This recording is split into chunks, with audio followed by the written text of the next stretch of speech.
I want to pivot to the sponsor of today's show, DEGA. Carlos, the founder of DEGA, who has already been integrated into this conversation, is here with us as well. So, Carlos, what I'm going to do is we're going to set a timer for 90 seconds and just pitch or peril. Just give a pitch of DEGA, and then everyone on the stage here will ask you a bunch of questions about the game and what you're doing with it and the plans for the future. So, Carlos, 90 seconds. The floor is yours.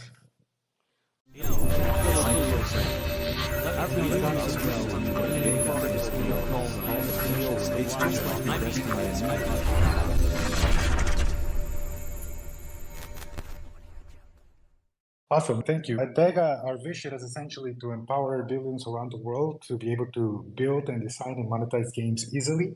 Our flagship product is DEGA Realms. We look at it as the Wix for gaming, so a place where you can show up with no deep technical skills in engineering, but you can still create and tell your story through a game, tied in with blockchain, of course, so that you can monetize it and it's open to everybody in emerging markets. A part of that is the ISPO, the ETH ISPO that I tagged here in the top, where we essentially allow people to use stake pools and the yield that these generate to crowdfund new creators and projects and initiatives to build out their vision in gaming. Awesome. Very cool. Just for the audience, could you illustrate the difference between an ISPO and ICO for people who don't know? Happy to do, but just like you, I got to do a little bit of housekeeping there. For everybody that's interested in what we're saying here, do follow the DEGA account, which is on board as a speaker. You could also follow me as well. And we're going to have an after party for this space where we're going to be giving away an exclusive set of limited edition NFTs, which include DEGA token airdrops. Do join us in the Discord. You can follow it again from the Twitter account, and once you're in there, I'll reveal a code at the end of this space, and you'll need that code to be able to apply for that. So hit us up in the after party.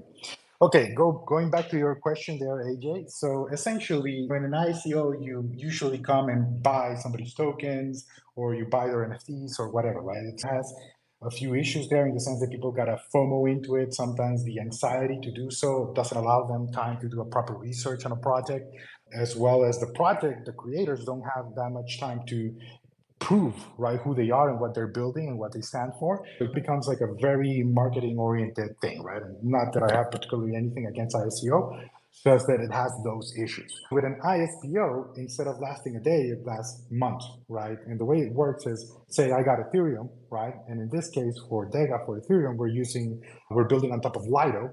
So I go and get my Ethereum and I turn it into STETH, right? Which is generating a yield in Ethereum. And then what I can do with DEGA, with the DEGA ISPO technology, is I can stake it. I will always keep my base principal capital of Ethereum. Say I have 100 ETH. I always have 100 ETH. But the yield that generates goes to a project that I want to support. In this case, we're starting off using it ourselves, but it's a technology that we're opening up to other game creators as well. So that means that now I can both go long on my ETH position and also get exposure to new projects. But this is something that is not only used for a new project, but also if you already have a gaming ecosystem and you want to fund other people building on top of your ecosystem, this is also a great way to go about it. Yeah, I feel like it's an alternate approach. I feel like that's something a little different that maybe more people would want to look into on a way to generate that income. That's pretty smart. So I do have a couple of hands up here and I want to get to them, but really fast, Carlos, I want to ask, what are some key features of the DEGA Studio? So DEGA Studio is the product we're going to be launching after DEGA Realms. But first off, DEGA Realms essentially will have three major components. One of them is the map builder, the other one is the character builder, and the third one is the gameplay engine. So we're separating the content, you could say, from the execution. So you can create a map, and this you can do today. We're already live on like 6change. We're going to improve that product, of course, with procedural generation, AI, and several other aspects. But the point is, even today, in a few minutes, you could create a 2D tile-based map, and then once we release the character builder and the gameplay integrations, you'll be able to say, okay, I want to use this map with the DEGA Battle Royale gameplay, or I want to use it with a tower defense, or I want to use it with a wave defense, or a social simulation gameplay. So there's many different types of You can use the same, let's say, maps and create the same worlds and give them different types of gameplay, combine them, add different characters, and structure your game and your story in different ways. Very interesting. Very interesting. Michael, you have any questions for Carlos here? Yeah, so if it's you, it's like pledging, right? Because you have it to where you put ETH in to get staked ETH. The staked ETH is already with Lido or already receiving a yield, let's say 2 to 3%, depending on the yield portion of it. And then is it similar to a Launchpad to where it's like other projects or creators, or now is it focused only on games? Is it only focused on helping creators, like content creators? How does it help the gaming side for the funding? Yeah, so on our side, first off, right now it's effective for us, right? Because we want to battle test it and make sure that the product experience works well. Second, we as a gaming project are going to focus on games. We already have 5 mini games that are going to be built on top of our tech, so we're going to be opening up this tech for them. And as we continue to improve, eventually we'll just release it and make sure that everybody can access it independently of whether they're building a game or not. To be clear, the code, the smart contracts are going to be open source from the get-go. Yeah, basically anybody can use it for any type of project. We as a company, DEGA is going to be focused on gaming. Interesting. DeFi Zoo Racer. You have any questions for Carlos?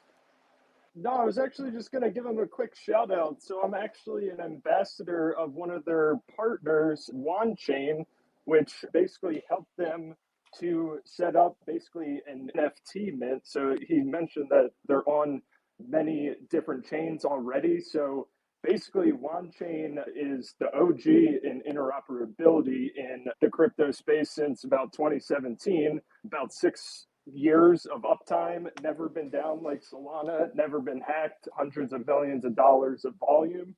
But they helped DEGA in setting up their NFT mint that you could mint it on any of the 6 chains that they launched on and pay with whatever that native currency is.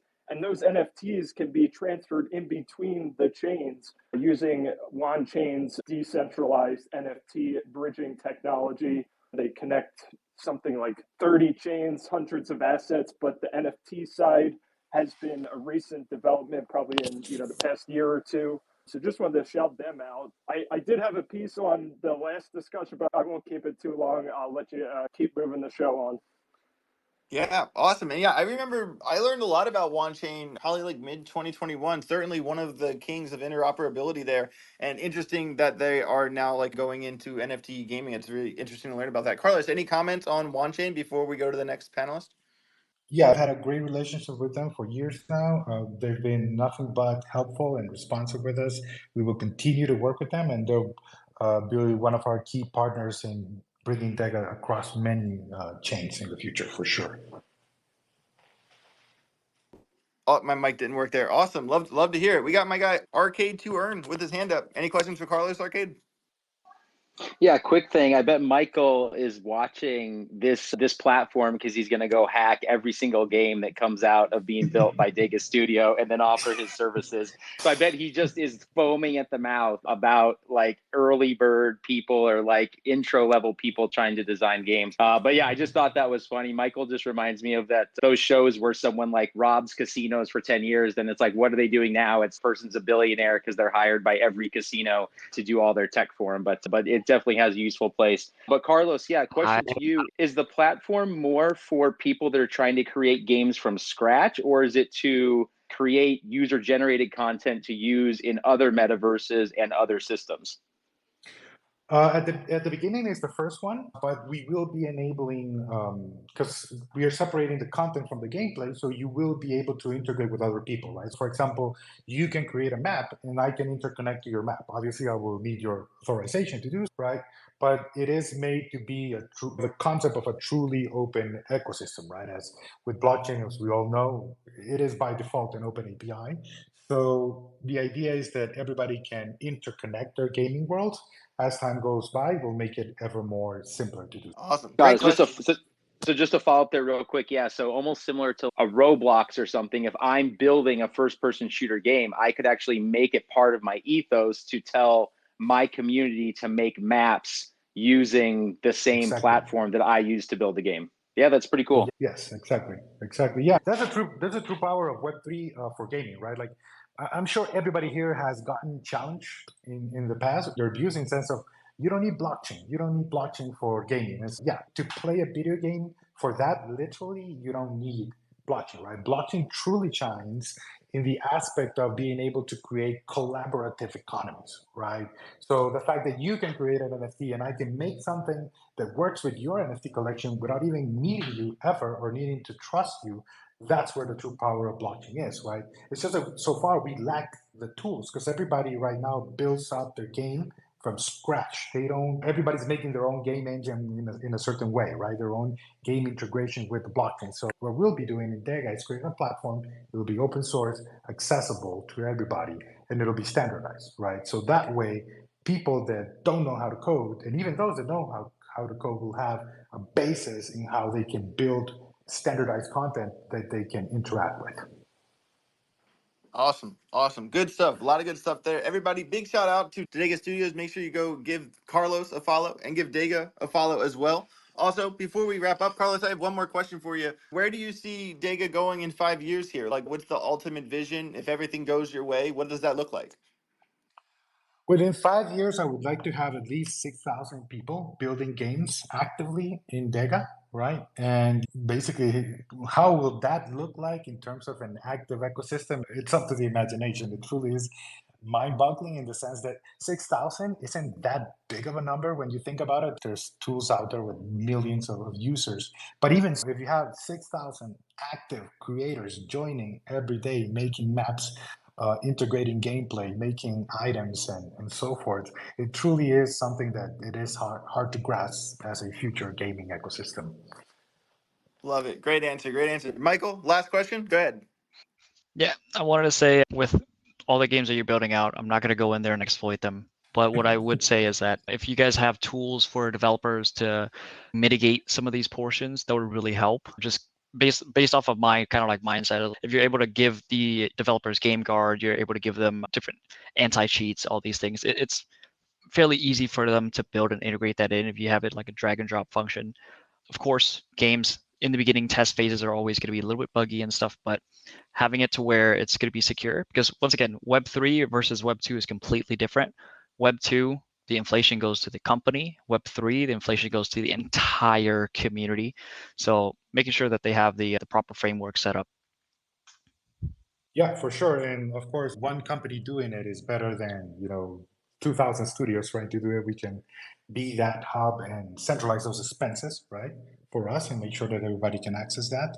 One final note before we drop, AJ, I just tweeted out the passcode that people are going to need to claim their special limited edition DEGA NFT with DEGA token airdrop. So everybody that can see my account, there's the code, and we're heading off to the after party in our Discord.